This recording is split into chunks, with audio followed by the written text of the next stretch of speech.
We are now in part 4 of the rise and fall of Christian civilization, and we're almost done, and this is the penultimate stage in the conversation, which is the Reformation.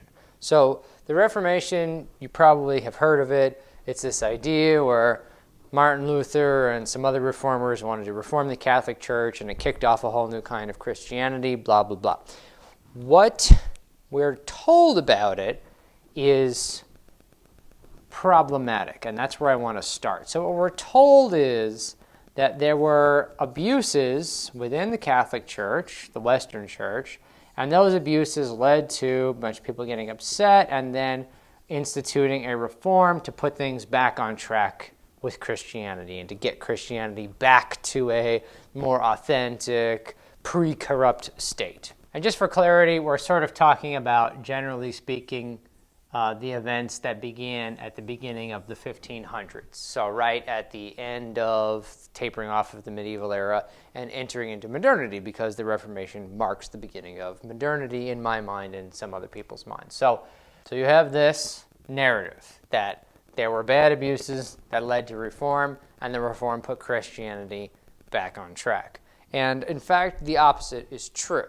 So the reality, I would say, is that the Reformation, in fact, far from putting Christianity back on track, it signaled and, in some sense, you could argue, caused the end of Christian civilization in a certain sense. So those are two very, very different narratives. And why that happened, we may be able to touch on a little bit. So how did this happen? Well, let's start with the religious situation. So understand that the need for reform for various reasons was already registered by people by this time. For about 100 years, in fact, prior to the Reformation, there were all kinds of different Catholic reformers proposing different things and trying to work out these problems. And I want to emphasize the degree to which this is normal for institutions. Any large institution that exists for a long period of time, that's just the nature of things. Things become sort of encrusted. Things become inefficient. And so there's always a need for reforms all the time in all kinds of institutions. And that's normal, right? That's not a big deal. And so people knew that there were reforms needed, and they had taken various actions to institute various kinds of reforms to various degrees of success. That was an ongoing conversation. The problem is that the reforms that Martin Luther and consequently all the other reformers tried to put into action to fix what they perceived were problems, the reforms didn't fix anything, generally speaking. Rather, the net effect was basically that they crippled Christianity in a way that from which Christianity never recovered. I think that we can make that case. What happened? Well, what the reformers did is that they said that they made a radical statement. They didn't just say that here are some problems with this institution and we need to reform those issues, or we need to root out these abuses, or we need to fix this policy, or things like that. Instead, they called for something really radical. They said that, in fact, all of the councils of the church previous to this point in history were invalid. That was a big part of what their claim was. So understand that throughout the whole era of Christian Europe, and beginning with the first ecumenical council that I mentioned to you, where the Nicene Creed was put together, Christianity moved and reformed and changed and grew and adapted not based on, but by way of councils, meaning all the bishops would get together, the issues would be presented, they'd talk it through, sometimes for months or years, and then come to a consensus conclusion all together. And those conclusions were understood to be binding on the whole church. because that's what the whole church came together to talk about. It's like if you get your family together and you all argue about some issue, what are we going to do? And then as a whole family, you say, okay, we're going to do this thing. then you can't have people go and then do something else because the whole family agreed on it, right? So that's a simplification, obviously. But their understanding that all these councils were invalid meant that all of the definitional elements of Christianity were suddenly up for grabs, which is chaos, right? It's pure chaos. And pure chaos happened rather quickly in the Reformation, let's say. There was a massive proliferation of doctrines and different denominations and different parties and different camps and believing a whole wide range of crazy different ideas. I say crazy meaning just like it wasn't that there was a small gradual evolution of different denominations over many centuries following the Reformation. That didn't happen. Immediately, massive explosion of denominations that differed not about little external things, but about the fundamentals of the faith. What books belonged in the Bible? How did salvation work? What was the nature of God? There are people who disputed the Trinity or threw it out, something that is a very old, very systemic central part of Christianity, right? So when those things, when that totalizing definitional structure for Christianity, the conciliar model, the council model, when that was thrown out by the reformers, as I said, everything became up for grabs. And so Christianity rapidly devolved into a problem of knowledge. And I'll explain what I mean by that. So, problem of knowledge. Let's say rather than like a lived theology. Let's say that. And I'm not saying that Protestants, that's what they called themselves, the Reformers, Protestants, for protesting the Catholic Church, the institutional Christianity. It's not that they couldn't live Christianity in an authentic way, but the tone of Christianity shifted. Let's say that.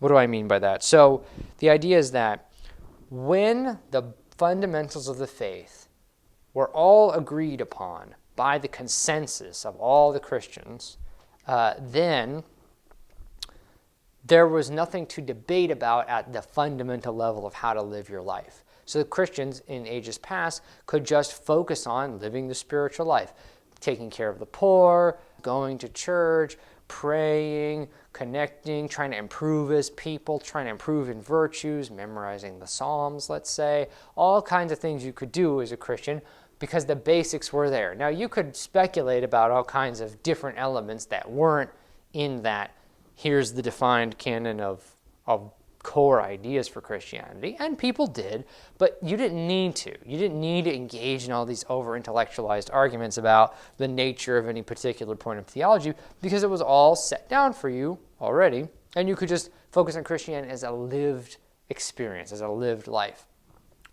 When all of those previously consensus-held parameters for Christianity evaporate, then Christianity becomes a problem of knowledge, principally. Meaning now every single person, every lay person, qualified or not, now needs to reason through a whole myriad of available options in order to decide, well, what do I believe? Do I believe that God is a Trinity? Does God predestine people to hell? Is there a hell where people burn, or is there annihilationism? Like there's all sorts of different important questions on the table that now each individual person has to decide for him or herself, which makes Christianity, which changes the reason to study the Bible and to learn theology. So it used to be so that you could edify yourself. Now edification can be there, but now it's like an existential necessity. Otherwise, what do I believe? That becomes the question. Not what is Christianity, but what do I believe? So part of this too, everyone has all these different opinions. It relativizes the faith. It makes it sort of this inward experience. It's about what you believe, and you maybe disagree with your neighbor, and then you form your own denomination, and that happened with startling rapidity, let's say. It's funny, too, because every time somebody tried to solve a problem. Two people were fighting about some subject, and somebody would say, okay, let's take a step back. Let's instead do this other third way, so that way you guys don't have to fight about it. Every time somebody made a move toward, let's step away from that and try to bring unity in some other way, that just created yet another denomination, right? So it got to the point where Martin Luther was more embroiled in bitter conflicts with his fellow reformers than he ever was with the Roman Church. So this was a disaster. And part of the outcome of this disaster is that Europe no longer had a single central worldview that all Europeans, what we would now call Europeans, shared. Right? The old Christian order in Rome or Byzantium, the Roman West or the Byzantine East, we talked about this, it created this unity amidst diversity because they all shared the same core worldview. Not anymore. Now every nation or every area or every church on every corner or even every individual person might have radically different worldviews, so there's no more religious unity anymore, no more worldview unity, and that is a big deal, and it really, functionally, it means the end of a shared Christian culture that doesn't exist anymore. If everybody has their own radically divergent opinions, then it's not shared, actually. And the attempt to continually say, well, we all agree on the same core issues, the same core things. We believe in God, we believe in, you might say, the Trinity, the Bible, whatever, but actually they didn't all and couldn't all agree on the same core issues. Also because they couldn't agree on what the core issues were. Some people said the sacraments were core. Other people said, no, that's not core. What's core is belief in God and the Bible, and that's it. It's like, well, what does a belief in the Bible mean? How do you interpret which passages? So I have to emphasize to you the extent to which there was no shared core framework because they couldn't even agree on what the core was. One other thing I want to mention about this before we move on and conclude is that the Bible, the understanding of the Bible and its relationship to history and to tradition and to the church had to change given all this. So when you invalidate the councils, what you're also invalidating is the authority of tradition.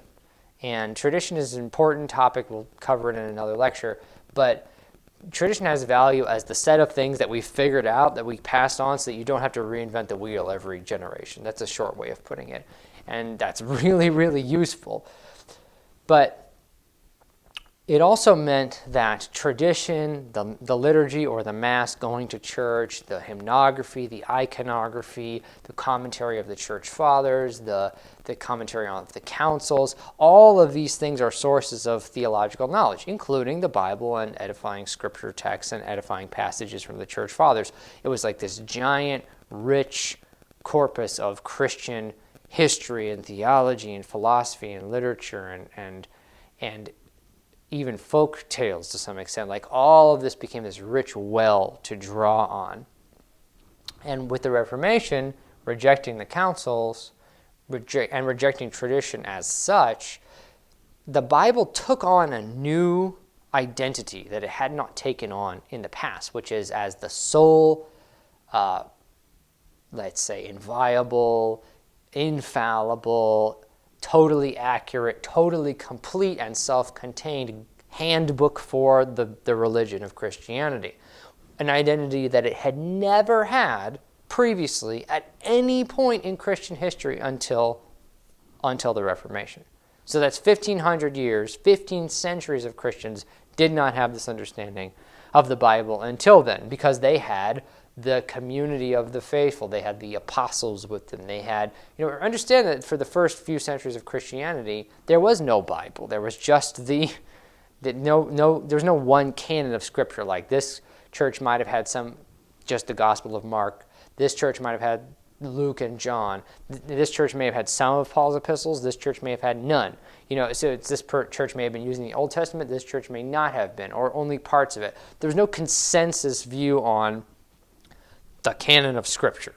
And they didn't need that. That's okay. It wasn't incoherent. It was actually quite coherent because they had tradition as a living stream of what the religion was as a life lived, as a culture, like a family culture that's passed on generationally from the apostles, all through the centuries. And that's another topic.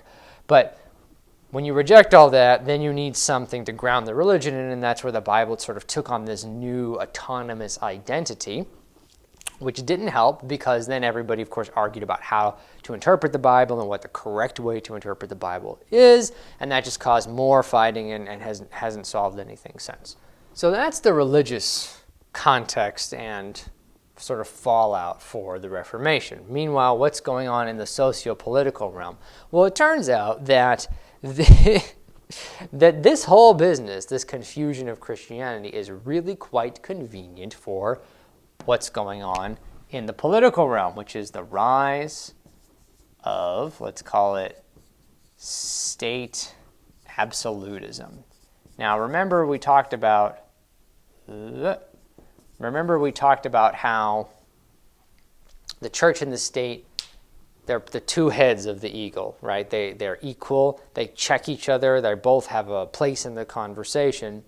And something that marks the transition from medieval to modern is in the political and economic landscape is the rise of state absolutism, meaning the rise of the state as the sole arbiter for value and the sole ruler of all elements of society, let's say. Meaning that the church no longer has a voice in it. The empire, for example, no longer has a voice in it. That's another important thing. Meaning local princedoms or monarchies could then declare themselves absolutely sovereign over their territory, reject the church's right to correct them when they go wrong, and reject some kind of umbrella authority like the emperor, who might come in and say, hey, you guys need to stop fighting with you guys, which would happen all the time. They can reject all of these things because the empire and the church are kind of tied together in sort of a, well, the common thing that they share is that they limit the power of the state. So this is the era of the rise of the nation state as a distinct entity that doesn't answer to an empire and isn't beholden to any kind of sharing the table, let's say, with the church. So what does that mean? Well, it means a lot of things. The Reformation, I say, is valuable to people who are interested in this project. Why? Because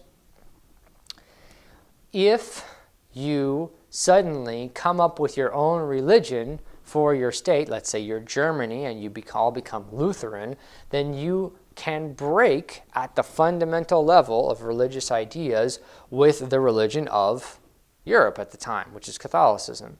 And that's the religion of empire, or however you want to put it. So you can say, no, we're not beholden to you. We don't have to do what your bishops say because we have a different religion. The best example for this is Henry VIII, famously, right, who wanted to divorce his wife and remarry because she wasn't bearing him any sons.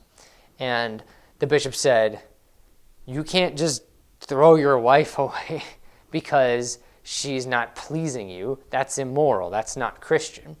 And he said, fine, I'll start my own religion. And this is sort of a caricature, but it's only half a caricature because that's basically what happened. He just started his own religion and, very importantly, declared himself the head of that religion. So this was Anglicanism.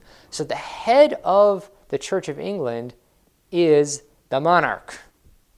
What does that mean? That means not the two heads of the church and the state as equal. One is clearly and defined as above the other, which is the state. So this happened all over Europe, where either Catholicism, in other words, the historic church, was pushed out of having a seat at the table in the question of how to run society, or subjugated very, very overtly to the power of the state, and that was in the interest of the people who wanted to have total state sovereignty. A good example is France. You may have wondered why, well, all these European nations, like Germany, for example, adopted alternative religions so that they could throw off the let's say, accountability that they might have morally to the church.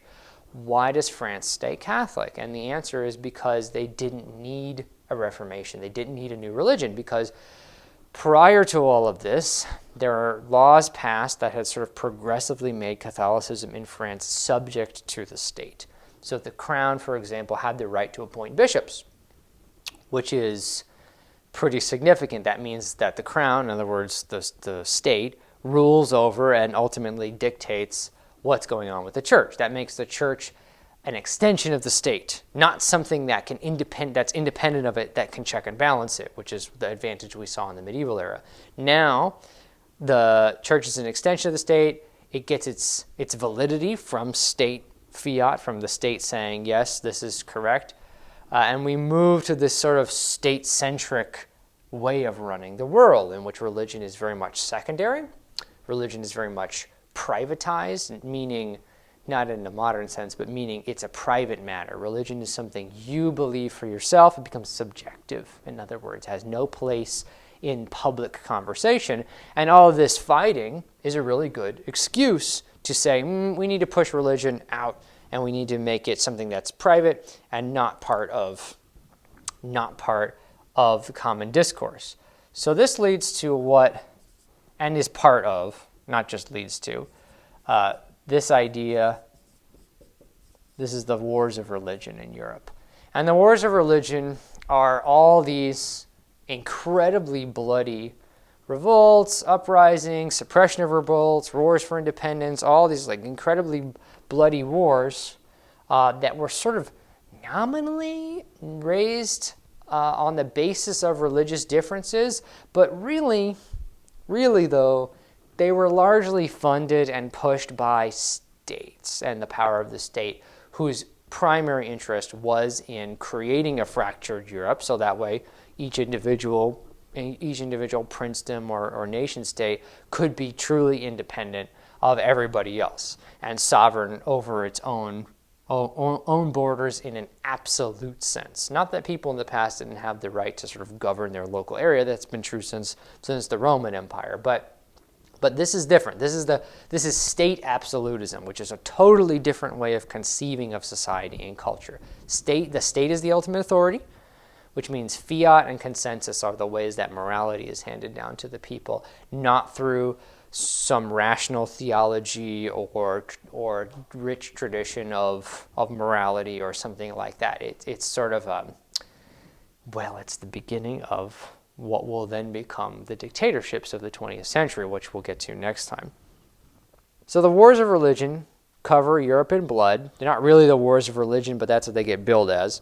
They cover Europe in blood, which is bad, but they accomplish the state's goal of freeing itself from all rival powers, namely, the church, the moral authority of the church. That's what we're talking about. Not the political authority of the church, the moral authority of the church, which changes where morality goes. And then B, any sense of a sort of transnational identity, like all Europeans or all Christians or everybody in the Christian empire previously was able to share a common identity, and therefore, despite regional differences, a common culture at the deepest level, Christian culture, which is mostly about the fasts and the feasts and the calendar of the church and religious observances and of course the most important thing, your fundamental beliefs about reality.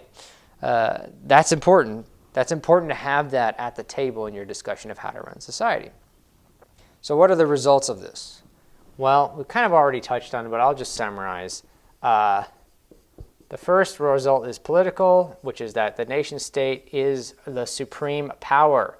And this is what characterizes the transition from a Christian culture or Christian civilization to a modern civilization, a secular civilization.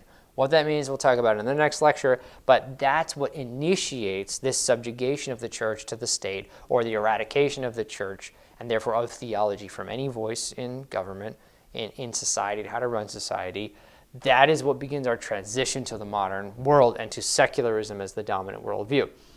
So the nation state is supreme, and then there's, like we said, one of the fallout is there's no shared identity across all of Europe, and Europe has been suffering ever since, and things like the EU, the European Union, are attempts to sort of rebuild that shared unity, but they long ago jettisoned the thing that actually created Europe, which was the medieval Christian civilization.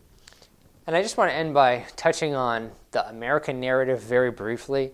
You know, when I was growing up, I always heard that Thanksgiving, the Thanksgiving holiday, you know, is a time to celebrate how we came to America, we, our ancestors, to be free to worship however we wanted to, freedom to worship. And I always had this vague sense that this was something having to do with like the evil Catholic Church or whatever, but actually it wasn't. It was a certain kind of Protestants fleeing Europe because they were essentially being oppressed and oftentimes slaughtered by what we might call the magisterial reformers. In other words, other Protestants who were using the religion as kind of a tool for this different kind of nationalism, for carving out the identity of the nation states and being very ruthless with those identities.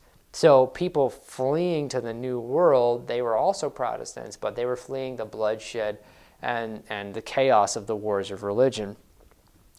And that leads to America's certain particular idea of freedom and freedom to worship how you want. But of course, that freedom is only individualized, privatized, relativized, however you want to talk about it. Meaning, sure, we won't oppress you for your particular views on Christianity as long as you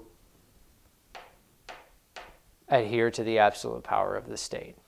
And then once you do that, in other words, that's your primary religion and worldview, then everything else, sure, you can believe whatever you want in your own home. No big deal. The goal of the rising nation state is accomplished anyway, and how America has worked through that with and against that inevitable development in its fabric, let's say, is another story.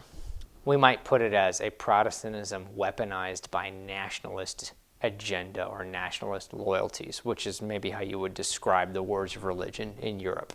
In the next and final lecture, we're going to look at how the transition from medieval to modern fully played itself out and exactly in what way it led to the creation of all of the values that we take for granted in the world around us. So, until then.